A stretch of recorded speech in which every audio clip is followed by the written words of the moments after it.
I really want to be authentic and real because I don't think there's a lot of authentic and real anything anymore. I honestly don't know how to be anything but authentic and real. So, two things. Being authentic and real means that I don't have makeup on.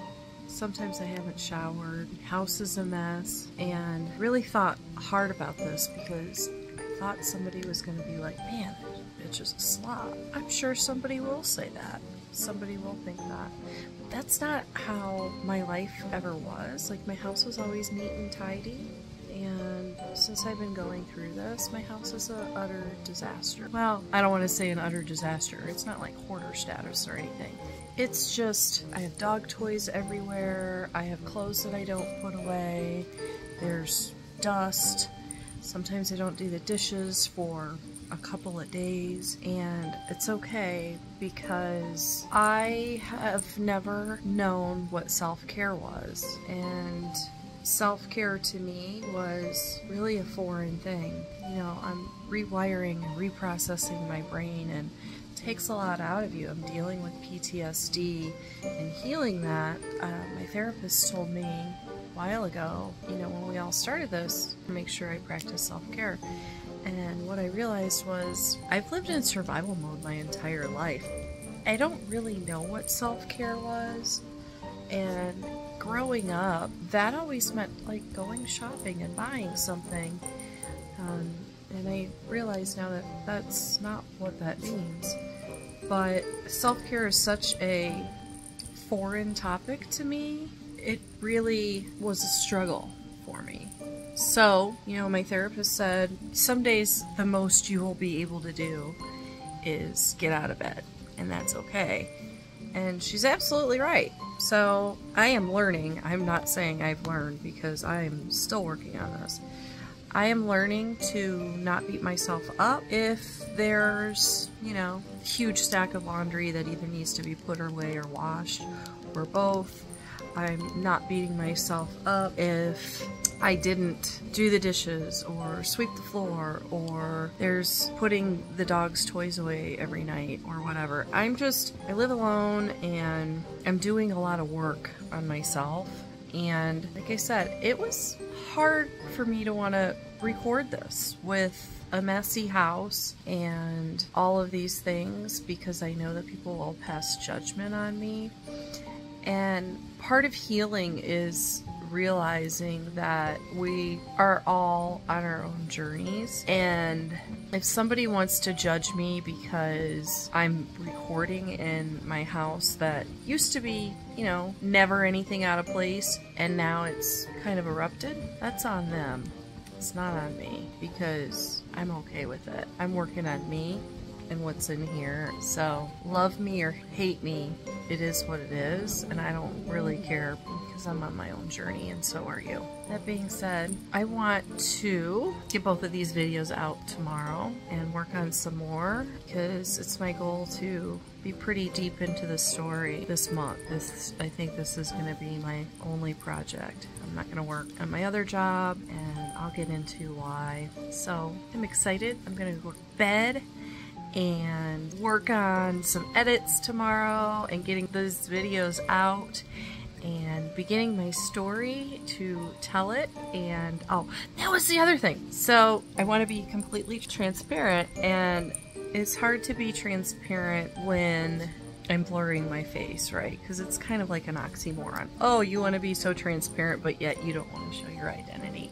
And I think most people who know me know why a sex worker chooses not to show their identity. But I've already told the people that I am closest to. I told my mom, I told my sister. That's all on video, and I'll share that with when the time is right, or when I get to the editing of it. Like I said, I have 6 months and I'm still recording, so I got a lot of stuff to work on. But anyway, the bulk of my friends still don't know that I'm Kate, and I don't want to show my identity until all of my friends know, and that's important to me. So I think at some point in this journey, I will probably become one person, and that's probably not going to make sense, but I'll get into it a little bit.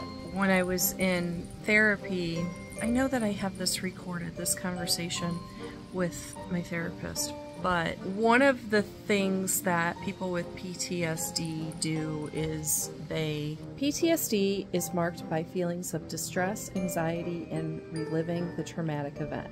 People sometimes avoid anything that might remind them of the trauma they endured. Common symptoms of PTSD include intrusive thoughts, avoiding reminders of the trauma, flashbacks, startling easily, hypervigilance, anxiety, irritability, self-destructive behavior, loss of interest in activities, guilt, and emotional detachment. People who have PTSD also have an increased risk of suicide. So avoidance behavior is, for whatever reason, every once in a while. A lot of times I can't remember words and things, and I think that, I don't know, but I mean, I'm using psychedelics, I'm rewiring my brain, and I'm doing EMDR, and that's a lot in your brain to be all doing. So I was very worried about it, but now I'm not worried so much because logically my brain is going through a lot right now, and I have to give myself some self-care and love about that, and patience. Avoidance. Avoidance is a core symptom of PTSD. I don't want to say that, hey, I'm fascinated with myself, because that sounds really ego-driven, and I'm not. I'm a Pisces, and I've always looked at the symbol for Pisces with the two fish going in opposite directions, and I've always thought, and I could be 100% wrong, and that's why I'm exploring this, and I'm not an expert, but I've always thought that the symbol of the two fish was always like the logical mind and the emotional mind, and I've always been able to separate that, and I've always been able to say, well, I feel this way, but I know it's this. And now that I've had a spiritual Kundalini awakening, I wonder if that is unique to me or not. Anyway, the reason that I'm fascinated is because I had PTSD for at least the last 10 years, but honestly, I lived in survival mode my entire life. So I think my PTSD is from childhood, and actually my mom and I watched the documentary called Heal, and they were talking about how that trauma can start in the womb, and she looked at me when we watched it and she said, I think your trauma started in the womb. Anyway, I find it fascinating that I have been an escort after having PTSD. I created this whole entire character to avoid feeling anything. So of course I'm gonna be like up and down and seeming like I'm having a psychosis or some kind of mental breakdown now. Of course I will, because now I'm making myself feel, and I'm making myself deal with all of these traumas that I refused or didn't know how to feel, or, you know, didn't have the emotional intelligence to be able to process them. And that's pretty big. Anyway, I don't even know if I'm making sense. I'm sort of rambling. I like to explore not just my mind, but other people's minds, and to see why they do things and think of things, and, you know, whose better mind to explore right now than your own. So that's one of the reasons why I like therapy so much. I hope that I will be able to help somebody in their journey in a way that it's an individual thing, because I truly do believe all of our paths are different and all of our purposes are different, and therefore all of our lives are different. So I don't necessarily think that we all march to the beat of the same drum, and therefore we don't all follow the same rules on our spiritual journey.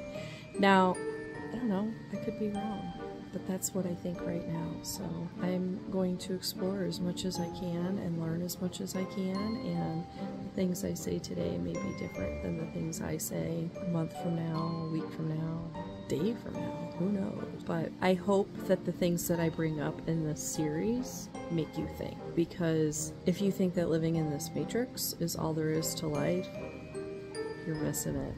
You're really, really missing out. Have a great night.